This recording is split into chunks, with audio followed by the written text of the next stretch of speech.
Baseada em fatos reais, Tremembé é uma nova produção brasileira da Prime Video, que mergulha nos bastidores da prisão mais famosa do Brasil. A série mostra o dia a dia dos detentos, conhecido por crimes que chocaram o país, como o da Suzane von Richthofen, Elise Matsunaga e do casal Nardoni. Antes de eu continuar, gostaria de me apresentar. Eu sou a Zi. Sejamos todos muito bem-vindos. Hoje eu vou contar sobre a série Tremembé, da Prime Video. Tem todo esse drama estilo... Eu escrevi.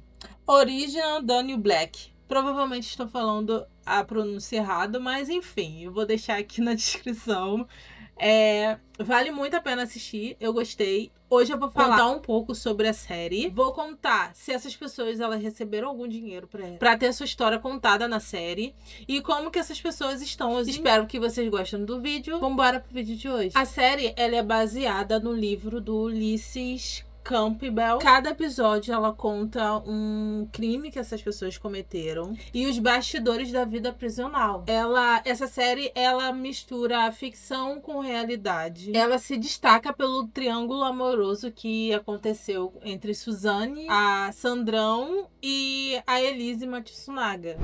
Depois da prisão da Suzane, ela chegou numa penitenciária, só que teve uma rebelião lá. Aí então ela pediu pro promotor pra tirar ela daquela prisão, que ela tava com medo, disse que tava correndo risco de vida. Então ela conversa com o promotor, só que o promotor, ele quis algo em troca, supostamente. Assim que ele consegue a transferência, ele leva ela pra sala dele e aí ele tenta assediar ela. Tanto que ela faz uma denúncia. Essa denúncia eles investigaram, né? O tribunal investigou essa denúncia e suspendeu esse promotor por 22 dias. E então a Suzane ela foi transferida para Tremembé.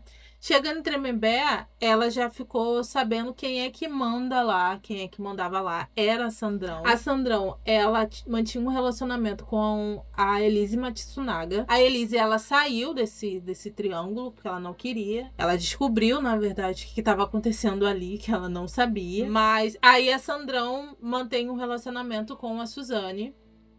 Só que esse relacionamento, ela fica um pouco estremecida, por quê? A Sandrão, ela consegue uma entrevista com o Gugu. Ela faz essa ponte, né, de Suzane e Gugu. Ela tem um parente, não sei se é o irmão ou primo, não sei, que trabalhava na Record. Então ela conseguiu essa exclusiva.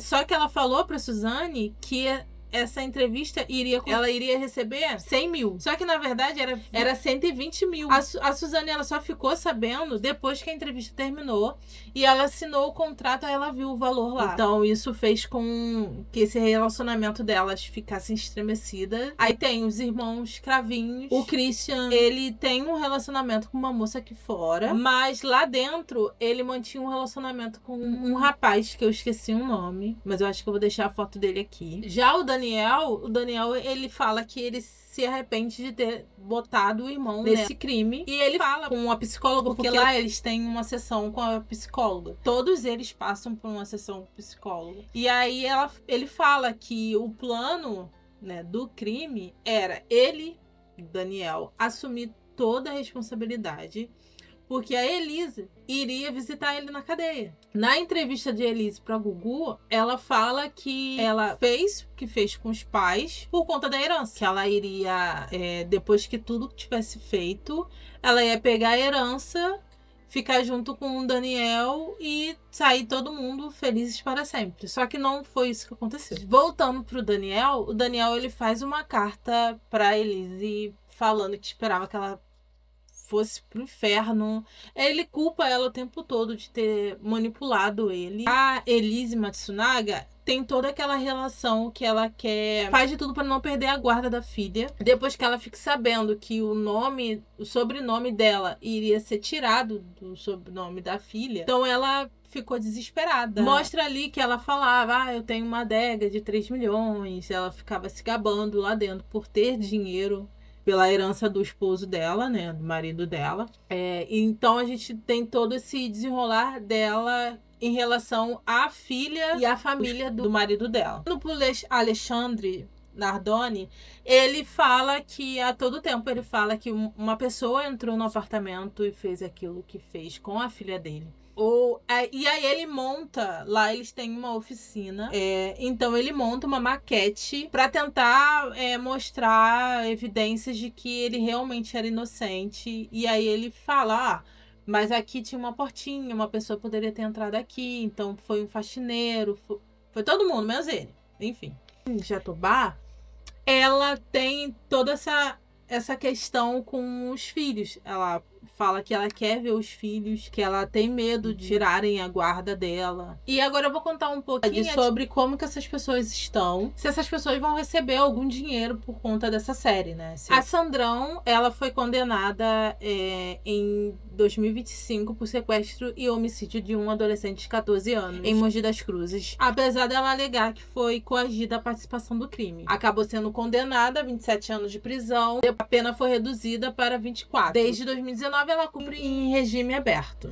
A Suzanne von Richthofen foi condenada a 39 anos e 6 meses de prisão. Teve sua pena revisada e atualmente está em liberdade condicional. Vive de forma discreta no interior de São Paulo. Ela é casada e ela é mãe também. O Daniel e Christian Cravinhos, eles também progrediram no regime. O Daniel está em liberdade desde 2018, enquanto o Christian ele está em liberdade desde 2024. Ana Carolina Jatobá, ela foi condenada a 26 anos e hoje vive em regime aberto. Já o Alexandre, ele recebeu a pena de 31 anos, 1 mês e 10 dias de prisão por homicídio triplamente qualificado e fraude processual, e está em liberdade desde 2024. A Elise Matsunaga, ela foi condenada pelo assassinato do seu marido. Ela recebeu uma pena de 19 anos e 11 meses de prisão em 2012. Durante o período que ela esteve presa na penitenciária feminina de Tremembé, participou de cursos profissionalizantes e trabalhou na confecção de uniformes dentro da unidade. Em maio de 2022, ela passou para o regime aberto e deixou a prisão. E agora vocês estão perguntando, Zi, mas essas pessoas, elas vão receber esse dinheiro por ter tido a sua história contada? E a resposta é não. De acordo com a Itatiaia Brasil, não. Eles não vão receber nada. De acordo com a lei brasileira, eles não vão receber nada, até porque essa história, ela é pública. Vou deixar a fonte aqui, aí vocês podem dar uma lida também. Eu gostei muito da série. Eu acho que a série vale muito a pena assistir. Porém, a gente só tem que ter um pouco de responsabilidade para não romantizar essas pessoas. Vamos manter também o foco de respeitar